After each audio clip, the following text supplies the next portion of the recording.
Here we are with Chapter 3 of The Mouse and the Motorcycle. Chapter 3 called Trapped.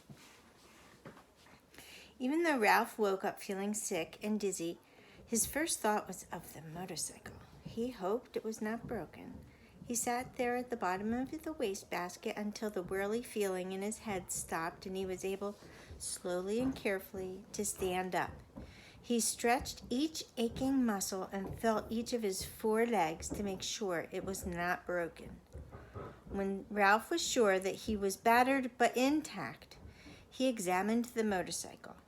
He set it upright and rolled it backward and forward to make sure the wheels still worked. One handlebar was bent and some of the paint was chipped off of the rear fender, but everything else seemed all right. Ralph hoped so, but there was no way he could find out until he figured out how to start the engine. Now he ached too much to even try.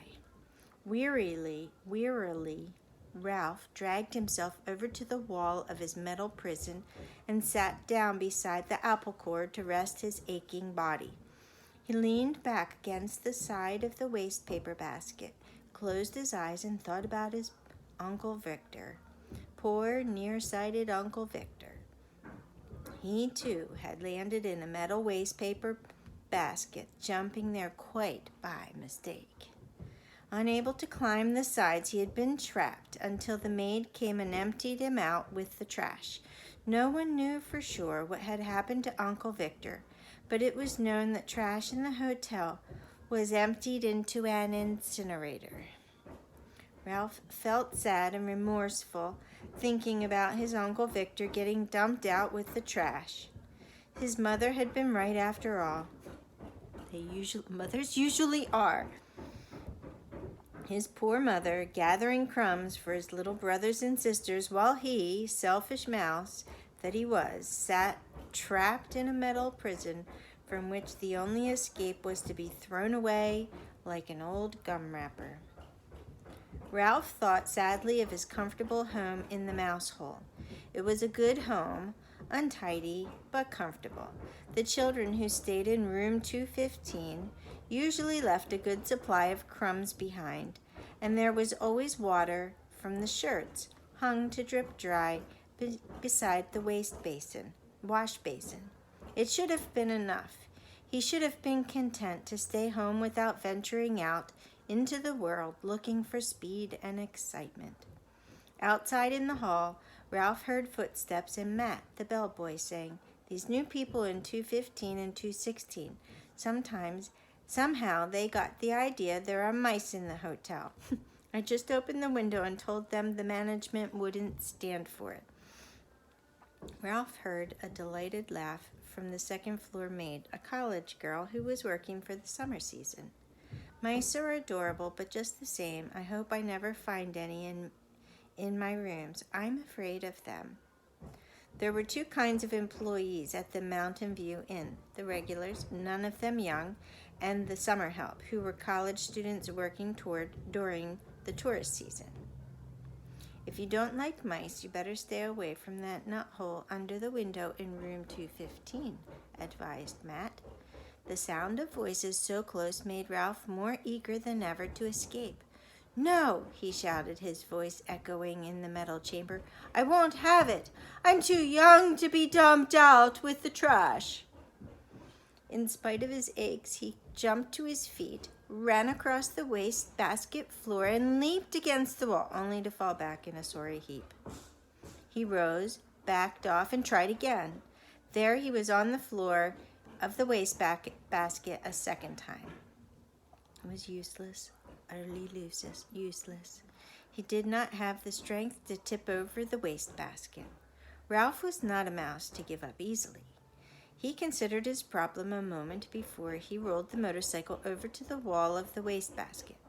Then he seized the apple core by the stem and dragged it over to the motorcycle. By putting his shoulder under the stem end, he managed to raise the core until it was standing on its blossom end. But when he put his front paws around it, tried to lift it, he found he could not. the core was too heavy to lift up onto the seat of the motorcycle. Ralph was disappointed, but when he stopped to think it over, he saw that even if he could manage to get the apple core on top of the motorcycle, it still would not be high enough to climb out of the wastebasket. Bruised and defeated, Ralph dropped the core and decided that he might as well be thrown out with the trash on a full stomach as an empty one. He took a bite of the apple and felt a little better.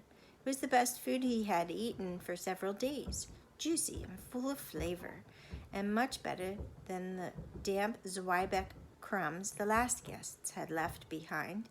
He took several more bites and settled down to a hearty meal, saving the seeds for dessert. 2 ant scouts appeared on the rim of the wastebasket. "Go away," said Ralph crossly, because he did not like to eat food crawling with ants and because it embarrassed him to be seen in such a predicament. The ants left as silently as they had come. When Ralph had eaten his fill of the apple, he curled up beside the core. He only hoped that someone might happen to drop a Kleenex over him. It was bad enough to be carried to one's doom in a wastebasket, but to be carried to one's doom by a shrieking maid was unthinkable. There was one tiny ray of hope. If someone did happen to drop a Kleenex over him, he might just have a chance to jump and run when the maid tipped the basket up to empty it into the incinerator. The thought that the boy was sure to miss his motorcycle and start looking for it kept Ralph tossing and turning beside the apple core until, stuffed and exhausted, he finally fell asleep. Let's see if I can show you this picture. Oh, well, sorry. Ugh. You're going to have to see it with the reflection. I don't know how to get rid of that. Now that I have that great window. Oh, that's the end of that chapter. Well,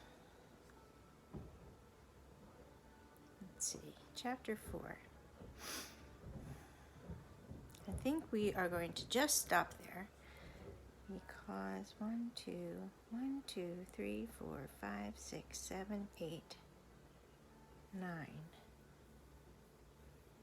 Yes, I think we're going to stop because that will be almost perfect for when I'm on vacation. And then we can have... Can't make myself clear. Anyway, I'll be taking a vacation shortly, and that'll have us finishing the book up right at the same time as my vacation starts. So let's say our bedtime prayer. Now I lay me down to sleep. I pray the Lord my soul to keep. Guide me gently through the night and wake me with the morning light. Amen. I hope you sleep well. I hope you didn't hear too many loud noises here at my house. I'm having my roof redone today, and however long it takes for them to do it. So it's a little distracting for bedtime stories. But they should be leaving soon because it's almost bedtime, right? It's not really. Have a good night. Sleep well.